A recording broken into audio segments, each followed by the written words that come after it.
രാവിലെ വയനാടിലെ ദുരന്തമുഖത്തെ ആ വാർത്തകൾ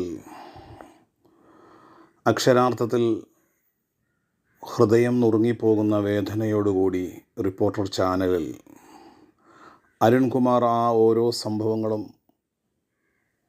റിപ്പോർട്ട് ചെയ്യുന്നതിനിടയിൽ പെട്ടെന്ന് അയാളിലേക്ക് വന്ന ഒരു ഫോൺ കോൾ. ബാംഗ്ലൂരിൽ നിന്നും മോഹൻകുമാർ എന്ന ഒരു മകൻ അദ്ദേഹത്തിൻ്റെ അച്ഛൻ്റെയും അമ്മയുടെയും മൊബൈലിലേക്ക് വിളിക്കുമ്പോൾ മൊബൈൽ നിശ്ചലമാണ്. ഹൃദയം നുറുങ്ങുന്ന വേദനയോടുകൂടി ആ മകൻ അരുൺകുമാറിനോട് പറയുന്നത്, എൻ്റെ വീടിരുന്ന ആ സ്ഥലത്ത് വീടില്ല, അച്ഛനും അമ്മയും എവിടെയാണെന്നറിയില്ല. ആ റിപ്പോർട്ടർ ചാനലിൻ്റെ അവതാരകൻ അദ്ദേഹത്തെ സമാധാനിപ്പിക്കുന്നുണ്ട്. തൊട്ടടുത്ത സ്കൂളിലോ അടുത്ത എവിടെയെങ്കിലും സുരക്ഷാ സംവിധാനങ്ങളുള്ളൊരു സ്ഥലത്തേക്ക് മാറിയിട്ടുണ്ടാകാം എന്ന് ആ മകനെ ആശ്വസിപ്പിക്കുമ്പോഴും വല്ലാത്തൊരു വാർത്തകളായിരുന്നു. ഇന്നലെ രാത്രി ഭക്ഷണം കഴിച്ച് നിശബ്ദമായി ഉറക്കത്തിലേക്ക് ആണ്ടുപോയ സഹോദരങ്ങൾ.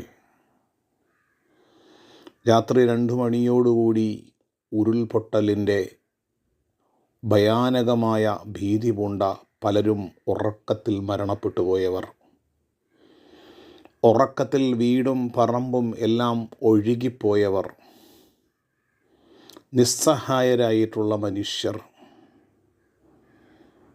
അവിടെ നമ്മുടെ മനസ്സ് ആ വയനാടിലെ സാധു മനുഷ്യരോടൊപ്പം ചേരുക. അച്ഛനും അമ്മയും മരണപ്പെട്ട് 8ഉം 10ഉം വയസ്സുള്ള പൊന്നുമക്കൾ. ഇനി അവർക്ക് അച്ഛനെന്നും അമ്മയെന്നും വിളിക്കാൻ അവരുടെ മാതാപിതാക്കളില്ല.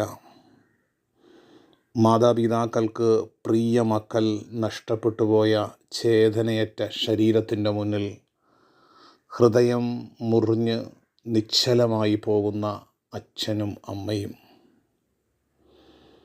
ഹൃദയം നുറുങ്ങുന്ന ആ വേദനയിൽ അവരുടെ രക്ഷയ്ക്ക് വേണ്ടി രക്ഷാദൗത്യവുമായി ജീവൻ പണയം വെച്ച് ആ രക്ഷാദൗത്യത്തിൻ്റെ പോർക്കളങ്ങളിൽ ജീവൻ പണയം വെച്ച് ജീവത്യാഗം ചെയ്യുക പോലും ചെയ്യുന്ന രക്ഷാപ്രവർത്തകർക്ക് എല്ലാവിധമായ പിന്തുണകളും. മരിച്ചുപോയ ആ ആത്മാക്കൾ നിത്യശാന്തിയിലേക്ക് എത്തട്ടെ എന്ന് പറയുന്നു. നന്ദി, നമസ്കാരം.